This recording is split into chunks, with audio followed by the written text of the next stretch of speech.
ಹುಕ್ಕೇರಿ ತಾಲೂಕಾ ಮತಕ್ಷೇತ್ರದಿಂದ ನಿರ್ದೇಶಕ ಸ್ಥಾನಕ್ಕೆ ಒಂದು ದಿವಸ ನಾಮಪತ್ರ ಸಲ್ಲಿಸಿದೆ.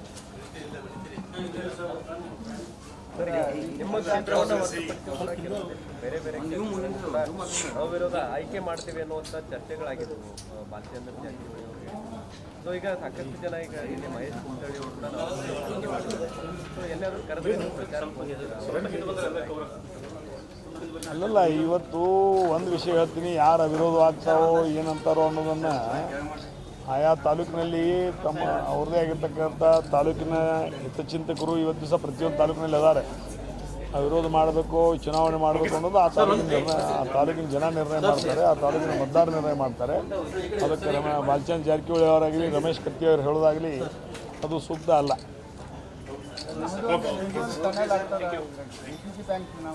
ಪೆನ್ನಲ್ ಅನ್ನೋಂಥ ಪ್ರಶ್ನೆನೇ ಇಲ್ಲ.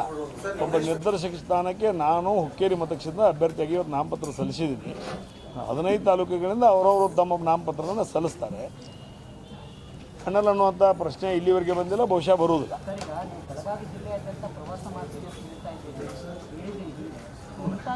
ಹಿಂದೂ ಹೇಳಿದನು, ಈಗ ಹೇಳ್ತಾನು, ಮುಂದೆ ಹೇಳ್ತಾನೆ.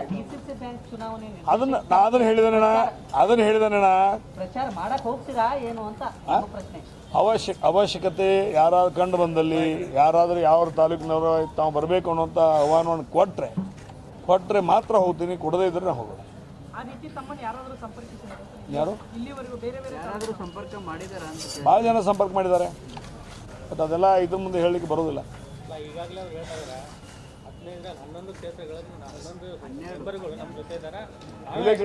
ಇಲೆಕ್ಟ್ ಸೊಸೈಟಿಗೆ ಏನು ಹೇಳಿದ್ರು? ಅಲ್ಲ, ಇಲೆಕ್ಟ್ ಸೊಸೈಟಿಗೆ ಏನು ಹೇಳಿದ್ರು? ನಮ್ಮ ಪ್ರಶ್ನೆಗೆ ಒಂದು ಉತ್ತರ ಕೊಡಲ್ಲ, ಬರೀ ನಾವು ಉತ್ತರ ಕೊಡೋದ್ರೆ ಹೆಂಗೆ ಗುದ್ದಿ ತೊಗೊಂಡ್ರೆ ನಮ್ಮನೆ. ನಮ್ಮ ಪ್ರಶ್ನೆಗೆ ನೀವು ಒಂದು ಸ್ವಲ್ಪ ಉತ್ತರ ಕೊಡ್ಬೇಕು. ಇಲೆಕ್ಟ್ ಸೊಸೈಟಿಗೆ ಏನು ಹೇಳಿದ್ರು? ಹಾಂ, ರಿಸಲ್ಟ್ ಏನಾಯ್ತು? ಹಾಂ, ಅದು ನಂದು ಅಲ್ಲ, ಅದ ಜನರ ರಿಸಲ್ಟ್. ಸುಳ್ಳ ಅವ್ರು ಗೆಲ್ತಾರೆ, ಇವ್ರು ಗೆಲ್ತಾರೆ, ಹವಾ ಮಾಡ್ಕೊತ ಹೋಗುವಂಥ ಕಾಲಲ್ಲಿದು. ಎಲ್ಲ ಜನ ಶಾಣೆ ಅದಾರ, ಮತದಾರ ಶಾಣೆ ಅದಾರ. ಯಾರ ಕಡೆ ಸಂಸ್ಥೆ ಕೊಟ್ಟರೆ ಸರಿ ಐತೆ ಅನ್ನೋದ್ರ ಬಗ್ಗೆ, ತಾಲೂಕಿನಲ್ಲಿ ಯಾರು ಕೊಡಬೇಕು ಅನ್ನೋದ್ರ ಬಗ್ಗೆ ಚಿಂತನೆ ಮಾಡ್ತಾರೆ, ಜಿಲ್ಲೆಯಲ್ಲಿ ಯಾರಿಗೆ ಕೊಟ್ಟರೆ ಸರಿ ಆಕೈತೆ ಅನ್ನೋದ್ರ ಬಗ್ಗೆ ಚಿಂತನೆ ಮಾಡ್ತಾರೆ. ಭಾಳ ಶಾಣೆ ಅದಾರ ಜನ. ಈಗ ನನ್ನಷ್ಟು ನಾನು ಬರ್ತಾವೆ, ಅವರು ಬರ್ತಾವೆ ಅಂತ ಹೇಳಿದ್ರಿಗೆ ಅರ್ಥ ಇಲ್ಲ. ಭಾಳ ಶಾಣೆ ಅದಾರ, ಜಲ್ಮಿಷ್ಟ್ರು ಅದಾರ.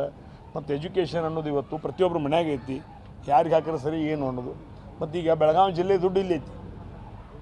ಈ ಬ್ಯಾಂಕಿಗೆ ಏನರ ಆದ್ರೆ ಇವತ್ತು 50 ಲಕ್ಷ ಜನ ಬೀದಿ ಮೇಲೆ ಬರ್ತಾರೆ. Your kind information direct and indirectly 50 ಜನರ ಸಂರಕ್ಷಣೆ ಮಾಡುವಂಥ ಈ ಒಂದು ಬ್ಯಾಂಕು ಇವತ್ತು ದಿವಸ ಇದಕ್ಕೆ ಸ್ವಲ್ಪ ಏನಾದರೂ ತೊಂದರೆ ಆದರೆ 50 ಲಕ್ಷ ಕುಟುಂಬ ಇವತ್ತು ದಿವಸ ದಾರಿಗೆ ಬರುವಂಥ ಪ್ರಸಂಗ ಬರ್ತದೆ. ಅದು ಚಿಂತನೆ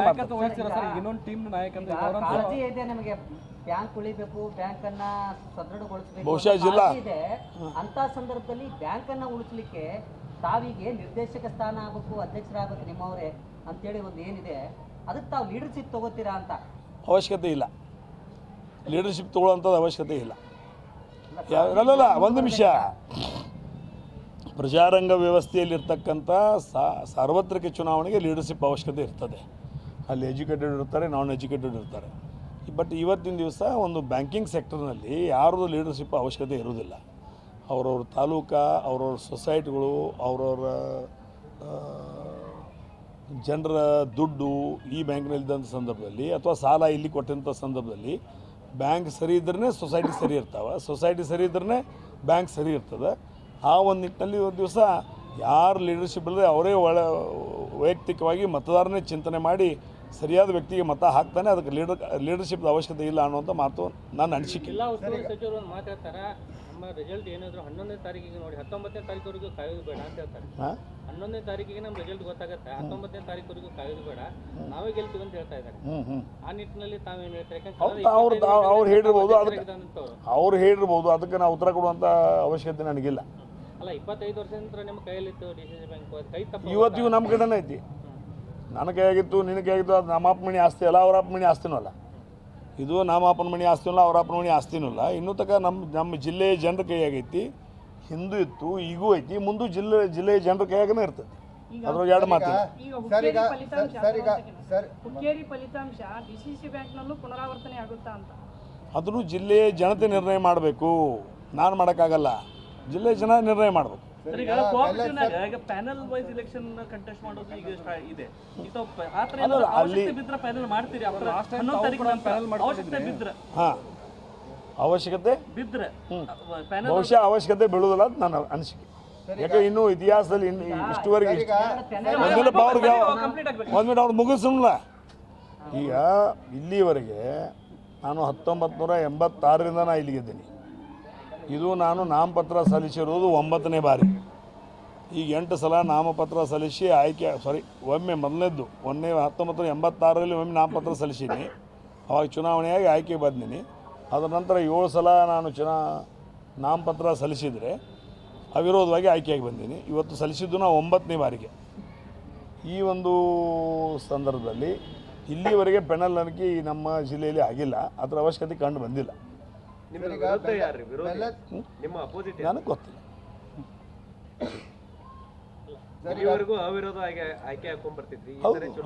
ಹೌದು, ಬಹುಶಃ ನನಗೆ ಅದ್ರ ಬಗ್ಗೆ ನನ್ನ ಗಮನದಲ್ಲೂ ಇಲ್ಲ. ನಾವು ಚುನಾವಣೆ ನಡೆದ್ರೂ ಅದನ್ನು ನಾವು ಅದಕ್ಕೆ ಸಿದ್ಧರಿದ್ದೀವಿ, ಅವಿರೋಧ ಆದ್ರೂ ಸಹಿತ ಸಿದ್ಧರಿದ್ದೀವಿ. ಜನಸೇವೆಯನ್ನು, ಸಹಕಾರಿ ಕ್ಷೇತ್ರವನ್ನು, ಬ್ಯಾಂಕನ್ನು, ಸೊಸೈಟಿಯನ್ನು, ಜಿಲ್ಲೆಯ ರೈತಾಪಿ ವರ್ಗದವನ್ನು ಉಳಿಸೋದೊಂದೇ ನಮ್ಮ ಕೆಲಸ ಕಾರ್ಯ. ನೀವು ಅಧ್ಯಕ್ಷರಾಗಿ ಕೆಳಗಿಳಿದ ಮೇಲೆ ನಾವು 200 ಕೋಟಿ ಲಾಭ ಮಾಡಿದ್ದೀವಿ ಬ್ಯಾಂಕಿಗೆ. ಡಿಪಾಸಿಟ್ ಹೆಚ್ಚಾಗಿತ್ತು ಏನು 200 ಕೋಟಿ ಲಾಭ ಮಾಡೋ ಪ್ರಶ್ನೆ ಬರೋದಿಲ್ಲ. ಹಂಗಾರೆ ಡಿಪಾಸಿಟ್ ಅದು ಅಂಕಿಅಂಶ ತೊಗೊಂಬರ್ರಿ, ನಾನು ಬರ್ತೀನಿ. ಅವಾಗ ಸುಳ್ಳು ಹೇಳ್ಕೊತ ಹೋಗ್ತಾರೆ. ಈಗ ನಾನು ಒಂದು ಹೇಳ್ತೀನಿ, ಬೇಕಾದ ಅಂಕಿಅಂಶ ನೋಡ್ರಿ. ಒಂದು ನಿಮಿಷ, ಅಂಕಿಅಂಶ ನಾನು ಬೇಕಾದಷ್ಟು ಹೇಳ್ತೀನಿ, ಅದ್ರ ಬಗ್ಗೆ ಬೇಡ. ಅವ್ರು ಯಾರು ಹೇಳ್ದಾರೋ ಅವ್ರಿಗೆ ಅಂಕಿಅಂಶ ತೊಗೊಂಡು ಬರ್ಲಿಕ್ಕೆ ಹೇಳಿ ನಾನು ಬರ್ತೀನಿ. ಹೆಚ್ಚಾಗಿದೋ ಕಡಿಮೆ ಆಗಿದೋ ಅನ್ನೋದ್ರ ಬಗ್ಗೆ ವಿವರಣೆ ಕೊಡ್ತೀನಿ ನಾನು. ಸರ್, ಈಗ ಒಂದು ಪೆನಲ್ ಅನ್ನ ರೆಡಿ ಮಾಡ್ಕೊಂಡಿದ್ದಾರೆ. ಈಗ ನಿಮ್ಮ ಅಪೋಸಿಟ್ ಗ್ರೂಪ್ ಏನಿದೆ, ಒಂದು ಪೆನಲ್ ನನ್ನ ಅಪೋಸ್ ಯಾರೂ ಇಲ್ಲ. ಅದು ನೀ ಹೊಡ್ಸಾಕತ್ತಿದ್ದಿ. ಅದು ನಿನ್ನ ಅಪೋಸಿಷನ್ ಪೆನಲ್, ನನ್ನ ಅಪೋಸಿಷನ್ ಯಾರೂ ಇಲ್ಲ. ನಿನ್ನ ಅಪೋಸಿಷನ್ ಪೆನಲ್ ಅದು ಯಾರ್ದಾರ ನನಗೆ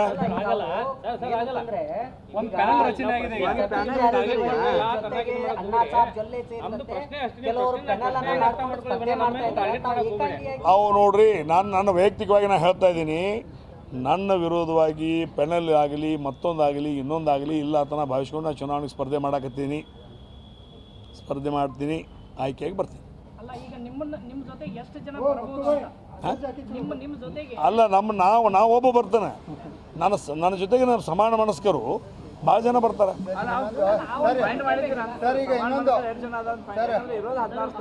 ಹೌದು, ನಾ ಅಧ್ಯಕ್ಷ ಆಕಾಂಕ್ಷಿ ನಾನಲ್ಲ. ಯಾಕಂದ್ರೆ 40 ವರ್ಷ ಮಾಡಿದ್ದೀನಿ.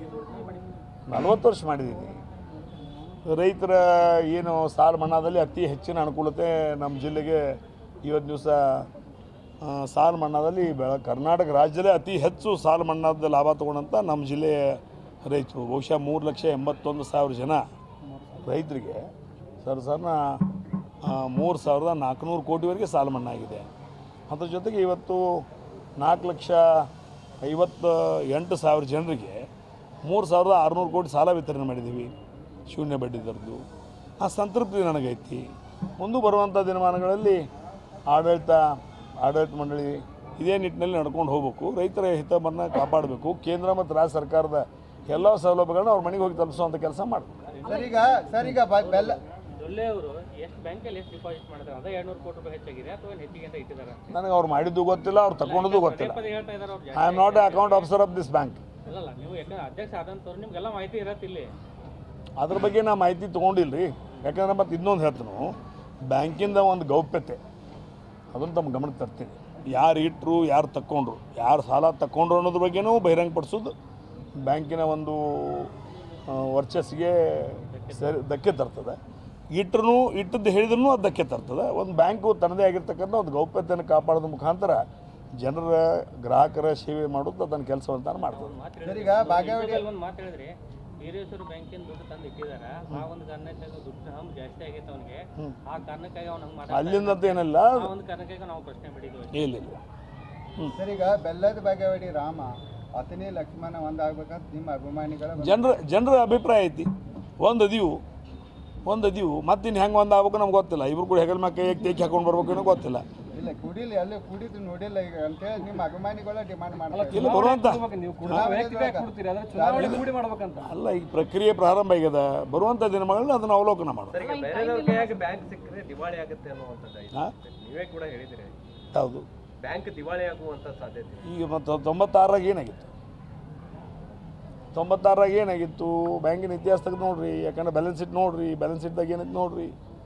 ಬ್ಯಾಂಕ್ ಇವತ್ತು 1996ರಲ್ಲಿ ಪಗಾರ ಕೊಡಕ್ಕೆ ರೊಕ್ಕ ಇದ್ರಿಕಿಲ್ಲ, ಮುಚ್ತು ನಮ್ಮ ದುಡ್ಡು ಕೊಡ್ರಿ ನಮ್ಮ ದುಡ್ಡು ಕೊಡ್ರಿ ಅನ್ನುವಂಥ ಜನ ಬಂದು ನನಗೆ ಹಚ್ಚಾರ.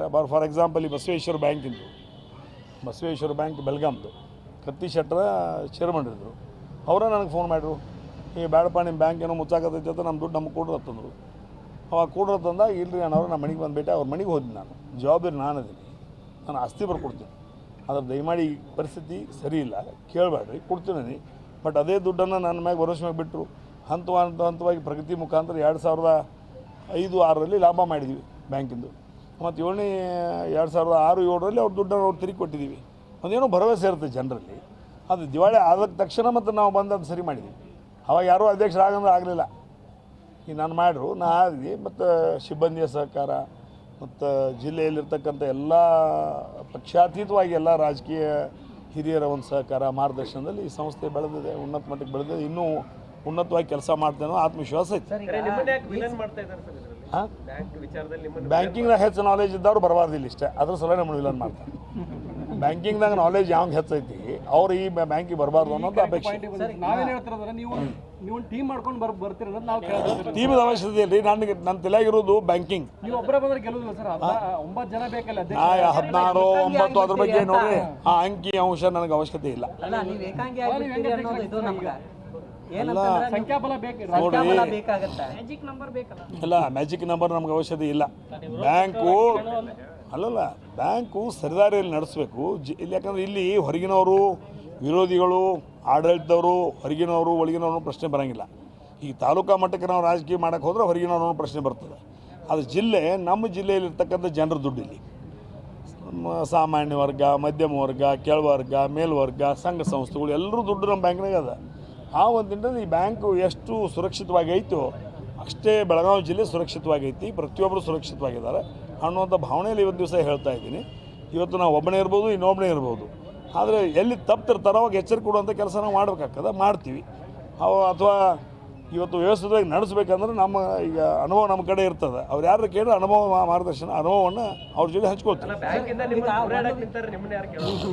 ಬ್ಯಾಂಕಿಂದನೇ ನಿಮ್ಮನ್ನ ದೂರ ಇಡುವಂತ ಪ್ರಯತ್ನ ಯಾರು ಅವ್ರು ಯಾರು ಅವ್ಯಾವ ಬ್ಯಾಂಕಿನಿಂದ ದೂರ ಇಡಬೇಕು ಮಾಡಬೇಕು ಅನ್ನೋ ಜಿಲ್ಲಾ ಜನ ನಿರ್ಣಯ ಮಾಡ್ತಾರೆ, ಹೊರತಾಗಿ ಯಾವ ವ್ಯಕ್ತಿ ಇಲ್ಲ.